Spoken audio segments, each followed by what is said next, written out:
नमस्कार, quick news India में आपका स्वागत है। मैं अशोक कुमार एक बार फिर से हाजिर हूं देश दुनिया की तमाम खबरों के साथ। क्या कुछ खास है आज की खबर में आपके लिए, इस पर एक चर्चा करेंगे। जानेंगे क्या है कोरोना के हालात देश के अंदर, शिक्षा जगत में क्या कुछ हलचल है, क्या है पर्यावरण से जुड़ी हुई खबरें आपके लिए, साथ ही साथ शेयर मार्केट और बॉलीवुड से जुड़ी हुई खबरों को भी हम आप तक पहुंचाएंगे। लेकिन उससे पहले नजर डाल लेते हैं आज की सुर्खियों। कमलनाथ के भारत को कुख्यात बताने वाले बयान को बीजेपी ने बताया शर्मनाक। तारक मेहता का उल्टा चश्मा फेम मुनमुन दत्ता के खिलाफ एफआईआर दर्ज। कांग्रेस की मांग वैक्सीन सप्लाई की हो सीएजी ऑडिट। असम के बक्सा के तमुलपुर से विधायक लेहोराम बोरो का कोरोना से निधन। वाईसी मोदी के बाद एनआईए के डीजी का अतिरिक्त चार्ज संभालेंगे सीआरपीएफ के डीजी कुलदीप सिंह। यूपी के राकेश टिकैत को धमकी देने के मामले में एक गिरफ्तार, गाजियाबाद पुलिस की कार्रवाई। देश में 1 जून से महंगा होगा हवाई सफर। सरकार ने 13 से 16% तक बढ़ाया न्यूनतम किराया। देश में कोरोना के 22.28 लाख से ज्यादा एक्टिव केस, पिछले 24 घंटों में 3,617 मौतें हुई। देश में कोरोना के 1.73 लाख नए मामले सामने आए, पिछले 24 घंटों में ठीक हुए 2.84 लाख से ज्यादा संक्रमित। बंगाल के सुखोंदी का बीजेपी पर तंज, वे उपदेश दे रहे हैं जिन्हें 3 हफ्ते पहले जनता ने दिखाई थी जगह। दिल्ली के एमसीडी के पार्षदों को 15 जून तक देनी होगी संपत्ति की जानकारी, अधिसूचना जारी। साइक्लोन यास को लेकर भुवनेश्वर में हुई बैठक को पीएम ने बताया उपयोगी, की ओडिशा की तारीफ। केंद्र पर सिसोदिया का वार, कहा हमारी सरकार वैक्सीन को लोगों तक पहुंचने से रोकने में जुटी है। चालक दल से खराब बर्ताव पर अमेरिका सख्त, चीनी कंपनी से समुद्री भोजन का आयात रोका। सोशल मीडिया पर नई गाइडलाइंस पर बोले सुंदर पिचाई, हम भारतीय कानूनों का पालन करेंगे। झारखंड में पिछले 24 घंटों में कोरोना के 687 नए मामले सामने आए, 19 मरीजों ने तोड़ा दम। उत्तराखंड में अगले 24 घंटों में नैनीताल और पिथौरागढ़ में भारी बारिश की चेतावनी, येलो अलर्ट जारी। विदेश मंत्री एस जयशंकर ने अमेरिकी गृह सचिव एंटनी ब्लिंकेन से की मुलाकात। दिल्ली के उपराज्यपाल अनिल बैजल से उनके निवास पर मुलाकात करेंगे कांग्रेस नेता।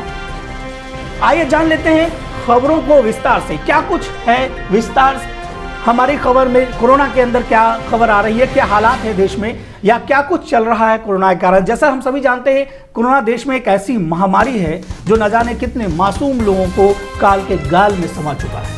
तो आइए जान लेते हैं अब क्या नए मामले आ रहे हैं, कितने मामले आ रहे हैं, क्या आंकड़ा है देश के विभिन्न राज्यों में कोरोना से जुड़े हुए, तो उस पर एक चर्चा कर लेते हैं। दरअसल दिल्ली में 900 नए मामले, दूसरी लहर में पहली बार 1000 से कम केस आए। देश में कोरोना वायरस की दूसरी लहर अब थोड़ी धीमी पड़ती नजर आ रही है। लगातार तीसरे दिन कोरोना वायरस के दैनिक मामले 2 लाख से कम दर्ज किए गए। शनिवार को देश में कोरोना वायरस के 1.73 लाख मामले दर्ज किए गए हैं। कोरोना की दूसरी लहर की पीक अब आ चुकी है, लेकिन कोरोना से होने वाली रोजाना मौतों का आंकड़ा 3000 के पार अभी भी बना हुआ है। कोरोना के साथ ब्लैक फंगस का संक्रमण भी तेजी से फैल रहा है। अब दिल्ली ने ब्लैक फंगस को महामारी घोषित कर दिया है। वहीं हिमाचल प्रदेश में 7 जून तक कोरोना कर्फ्यू लगा दिया गया है।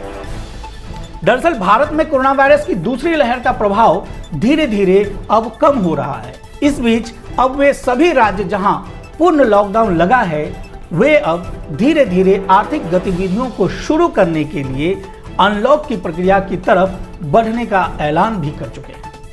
इनमें मध्य प्रदेश के मुख्यमंत्री शिवराज सिंह चौहान और दिल्ली के सीएम अरविंद केजरीवाल सबसे पहले बंदी खत्म करने की बात कह चुके हैं। हालांकि कुछ राज्य अभी भी लॉकडाउन बढ़ाने का ऐलान कर रहे हैं एवं कुछ अन्य राज्यों में अभी संशय की स्थिति बनी हुई है। बता दें कि फिलहाल देश के 19 राज्यों में पूर्ण लॉकडाउन जैसी पाबंदियां हैं। इनमें हिमाचल प्रदेश, हरियाणा, दिल्ली, राजस्थान, उत्तर प्रदेश, बिहार, झारखंड, छत्तीसगढ़, ओडिशा, मध्य प्रदेश, महाराष्ट्र, केरल, कर्नाटक, तमिलनाडु, मिजोरम, गोवा, तेलंगाना, पश्चिम बंगाल और पुदुचेरी शामिल हैं।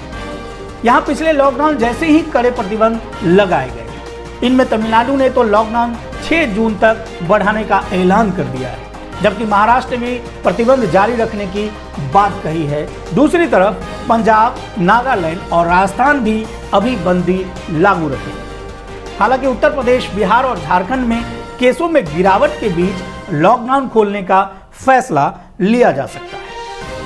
आइए नजर डाल लेते हैं क्या कुछ और खास है दूसरी खबर में, जो जुड़ी हुई है सरकारी ऐलानों से। दरअसल हमारी कोशिश रहती है दोस्तों कि हम आप तक रोज नई जानकारी पहुंचाएं जो आपके लिए जाननी जरूरी है, या यूं कहें जो आपके लिए काम की है। इसलिए जरूरी है कि आपको जानकारी समय पर मिलती रहे, तो हमारे चैनल को सब्सक्राइब करें, शेयर करें और कमेंट भी करें। कुछ सुझाव हैं अगर आपको, और या कुछ नई जानकारी आप चाहते हैं, या कुछ सवाल हैं आपके, तो आप हमें कमेंट बॉक्स में लिख कर भेज सकते हैं। हम कोशिश करेंगे कि वो जानकारी जल्द से जल्द आप तक पहुंचाई जा सके। आइए देख लेते हैं सरकारी ऐलान में क्या कुछ निकल कर आ रहा है सरकार की तरफ से, जिससे लोगों को कुछ फायदा हो। न जाने कितने लोग इस कोरोना की महामारी में मर चुके हैं, तो उस दौरान सरकार कुछ नए नए ऐलान करती रहती है ताकि लोगों के जख्मों पर थोड़ी मरहम लगाई जा सके। उसी कदम के दौरान सरकार ने एक फैसला लिया है कि जो अनाथ बच्चे हैं उनको थोड़ी आर्थिक सहायता मुहैया कराई जाए, ताकि उनके जख्मों पर थोड़ी मरहम लग सके। आखिर क्या कुछ ऐलान है, देख लेते हैं एक नजर में। कोविड से अनाथ हुए बच्चों के लिए बड़ा ऐलान किया है किसने? तमिलनाडु सरकार। दरअसल कोविड-19 की वजह से अनाथ हुए बच्चों के लिए तमिलनाडु सरकार ने यह बड़ा ऐलान किया है। तमिलनाडु सरकार ने कहा कि जिन बच्चों के माता पिता की कोविड की वजह से मौत हो गई, उन्हें 5 लाख रुपए की मदद दी जाएगी। साथ ही साथ बंगाल और ओडिशा को 5 करोड़ की आर्थिक सहायता का भी केंद्र सरकार ने ऐलान किया है। चक्रवाती तूफान यास ने ओडिशा और पश्चिम बंगाल के कई इलाकों में भारी नुकसान पहुंचाया है। शुक्रवार को पीएम नरेंद्र मोदी ने इन दोनों राज्यों में चक्रवाती तूफान से प्रभावित इलाकों का दौरा किया और ओडिशा के लिए 500 करोड़ रुपए की आर्थिक सहायता देने का ऐलान भी किया। इस दौरान पीएम मोदी ने कहा कि केंद्र सरकार पश्चिम बंगाल और ओडिशा में चक्रवाती तूफान से हुए नुकसान का आकलन करने के लिए एक अंतर मंत्रालयी दल का गठन करेगी, जो इन राज्यों का दौरा करने के बाद अपनी रिपोर्ट पेश करेगा। इस रिपोर्ट के आधार पर केंद्र सरकार दोनों राज्यों को आगे की सहायता प्रदान करेगी।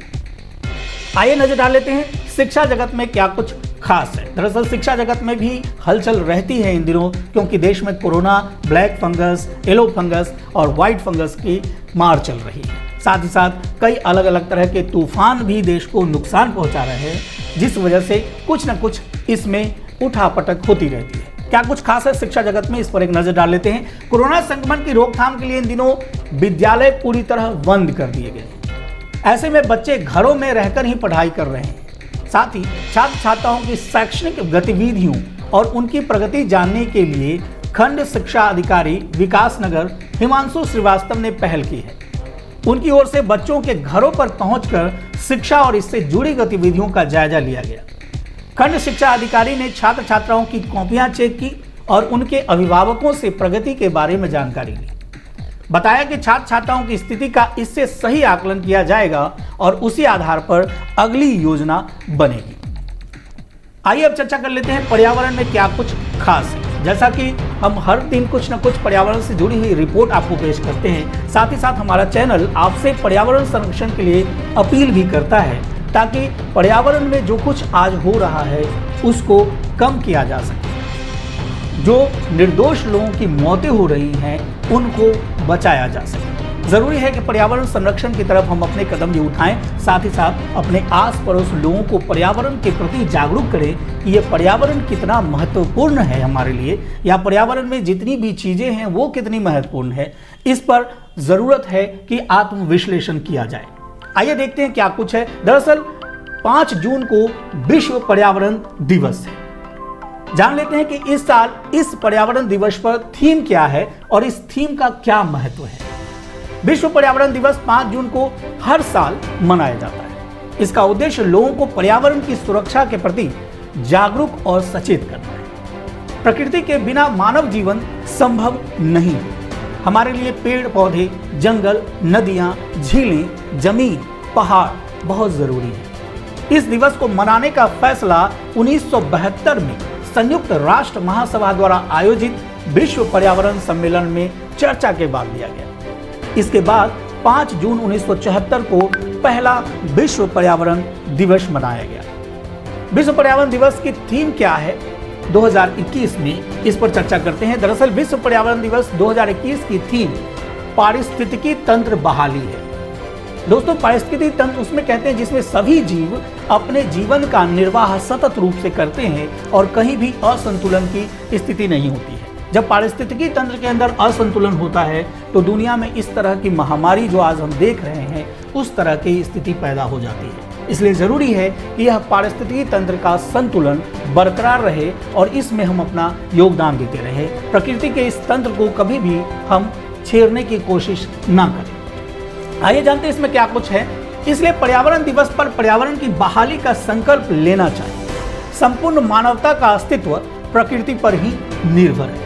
इसलिए एक स्वस्थ एवं सुरक्षित पर्यावरण के बिना मानव समाज की कल्पना अधूरी है। प्रकृति को बचाने के लिए हम सबको मिलकर कुछ संकल्प लेना होगा, जिसमें वर्ष में कम से कम एक पौधा अवश्य लगाएं और उसे बचाएं तथा पेड़ पौधों के संरक्षण में सहयोग करें। यह इसलिए करें क्योंकि पेड़ पौधे वो वस्तु हैं, प्रकृति की दी हुई एक अनमोल देन है हमारे लिए, जो हमें वातावरण में प्राण वायु मुहैया कराती है। आज हम देख रहे हैं कोरोना की वजह से देश में ऑक्सीजन की कमी होती जा रही है। वो इसलिए क्योंकि औद्योगिकीकरण बहुत ज़्यादा बढ़ गया है और पेड़ पौधे कटते चले जा रहे हैं, जिससे वातावरण में ऑक्सीजन का स्तर कम हो गया है और हमें कृत्रिम ऑक्सीजन पर निर्भर रहना पड़ रहा है। तो ज़रूरी है कि ऐसी स्थिति में जहाँ भी संभव हो हम एक एक पेड़ पौधे लगाएं, साथ ही साथ अपने आस पड़ोस, अपने दोस्तों को, सहयोगों को भी इसके लिए उत्प्रेरित करें कि वो भी कहीं न कहीं पौधे लगाएं और दूसरे लोगों को भी जागरूक करें। आइए अब नजर डाल लेते हैं कमोडिटी बाजार के अंदर क्या कुछ खास है आपके लिए। दरअसल मेटल्स में कमजोरी देखने को मिल रही है। चीन में कमोडिटी में सट्टेबाजी पर सख्ती बनी हुई है। चीन सरकार लगातार स्टॉकिंग कर रही है। LME कॉपर फिर $10,000 के ऊपर कारोबार कर रहा है। यूएस के अच्छे आर्थिक आंकड़ों से सपोर्ट तो मिल रहा है। चिली की एस्कोंडिडा माइन में हड़ताल भी चल रही है।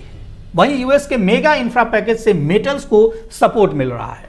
मेटल्स की सप्लाई डिमांड के मुकाबले अभी कम है। निकेल में मार्केट डेफिसिट और बढ़ चुका है। चीन के युआन में जिंक उत्पादन में कटौती की हुई है। कच्चे तेल में अभी भी तेजी जारी है। ब्रेंट के दाम 70 रुपए प्रति बैरल डॉलर के करीब पहुंच गया है। क्रूड 11 हफ्ते के ऊपरी स्तर पर पहुंच चुका है। इस हफ्ते क्रूड में 6% की तेजी देखने को मिली है। चालू साल में क्रूड 38% भागा था। यूएस में क्रूड की इन्वेंट्री घटने से थोड़ा बहुत सहारा मिलता दिख रहा है। यूएस में गर्मियों में अच्छी डिमांड की उम्मीद जताई जा रही है। वहीं यूएस में जेट फ्यूल डिमांड जनवरी के बाद सबसे ज्यादा देखने को मिल रही है। ईरान यूएन में इस हफ्ते 5वें दौर की बातचीत अभी जारी है। ओपेक की 1 जून को होने वाली बैठक पर भी सबकी नजर है। अब नजर डालेंगे शेयर बाजार में क्या कुछ है खास आपके लिए। दरअसल शेयर बाजार विशेषज्ञों का कहना है कि आने वाले महीनों में निफ्टी 16,000 के स्तर को पार कर सकता है और इसमें बहुत बड़ा योगदान बैंकिंग क्षेत्र के शेयरों का होगा। वहीं सेंसेक्स एक बार फिर नए रिकॉर्ड की ओर बढ़ रहा है। इसके उलट आरबीआई ने कहा है कि 2020-21 में देश के सकल घरेलू उत्पाद, जिसको जीडीपी कहते हैं, में 8% की गिरावट के अनुमान के बावजूद घरेलू शेयर बाजारों में जोरदार बढ़त से बुलबुले का जोखिम पैदा हो गया है। बता दें कि शुक्रवार को एनएसई का निफ्टी नए रिकॉर्ड स्तर पर पहुंच गया। निफ्टी 97.80 अंकों की बढ़त के साथ 15,435.65 अंक के अपने नए रिकॉर्ड स्तर पर बंद हुआ। वहीं बीएसई का 30 शेयरों वाला सेंसेक्स 307.66 अंक चढ़कर 51,422.88 अंक पर बंद हुआ। अब जान लेते हैं चटपटी खबरों में बॉलीवुड में क्या कुछ चल रहा है। दरअसल पिछले दिनों हमने आपको जानकारी दी थी कि सलमान खान अभिनीत फिल्म राधे की रिव्यू को लेकर सलमान खान और केआरके के बीच जंग जारी है। अब उसी में केआरके ने एक नया बयान जारी करके कहा है कि वो सलमान खान से माफी नहीं मांगे। आखिर क्या मामला है, इस पर एक चर्चा करते हैं। दरअसल सलमान खान से माफी नहीं मांगेंगे केआरके, बोले मुझे बॉलीवुड के 20 लोगों का सपोर्ट। केआरके ने ट्वीट कर लिखा, 20 से ज्यादा बॉलीवुड के लोगों ने मुझे सपोर्ट करने के लिए फोन किया। उन्होंने कहा कि जो भी मैंने किया है उसे वे लोग नहीं कर पाते क्योंकि वे सलमान खान से सीधे पंगा लेने को तैयार नहीं। सलमान खान और केआरके का विवाद थमता अब नजर नहीं आ रहा है। सलमान खान ने केआरके के खिलाफ कोर्ट में मानहानि का केस भी किया है। अब अपने YouTube चैनल पर एक वीडियो पोस्ट कर केआरके ने साफ कहा है कि सलमान खान से माफी वो नहीं मांगने वाले हैं, उन्हें इंडस्ट्री के लोगों का सपोर्ट मिला है। दरअसल सलमान खान के वकीलों की टीम पर निशाना साधते हुए केआरके ने बताया कि मीडिया में कई जगह ऐसा बताया जा रहा है कि मैंने सलमान खान से माफी मांगी है, लेकिन ऐसा नहीं है। केआरके कहते हैं, अरे भाई मैं माफी क्यों मांगूंगा जब मैंने कुछ गलत किया ही नहीं। मैं तो अपना काम ईमानदारी से कर रहा हूं, मुझे मेरे वकील पर पूरा भरोसा है और वो मेरे लिए केस जीत कर आएंगे। सच्चाई की हमेशा जीत होती है। इसी तरह की बेहतरीन, ताज़ा तरीन और न्यूज़ अपडेट के लिए आप हमारे चैनल को सब्सक्राइब करें, शेयर करें और कमेंट करें। अपने सुझाव भी कमेंट बॉक्स में लिखकर आप हमें भेज सकते हैं। हम कोशिश करेंगे कि जल्द से जल्द उन सुझावों को अमली जामा पहनाया जा सके। धन्यवाद।